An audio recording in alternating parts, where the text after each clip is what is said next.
有一個位我係好感動嘅，就係話佢哋要爬上山爬落山咁樣嘅。咁其實嗰日因為其實已經行咗3到4日啦，咁我覺得嗰日應該要休息下，如果唔係跟唔上大家咁，所以佢哋行上去嗰日咧，咁我係我嘅休息日嚟嘅。但係我喺部車嗰度咧，我就見到佢哋一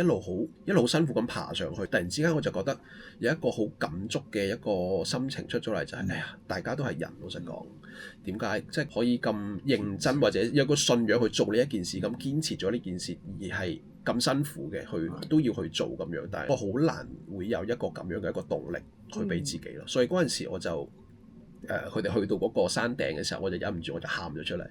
係啦。我覺得佢成件事係佢哋嗰個精神力量令到我好感動啊。然之後本身係嗰日係休息嘅，跟住我得啦，我都係唔休息啦，我係感動到係啦，同你哋一齊行啦咁樣。咁你行完徒步啦，咁你去到之後其實個目的又係啲乜嘢咧？目的其實就反而係我係去得到拉薩我就 OK 咯。我個目的係我係希望由起點到終點嗰10日入邊，感受到有啲乜嘢會發生嘅，得着嗰樣嘢咯。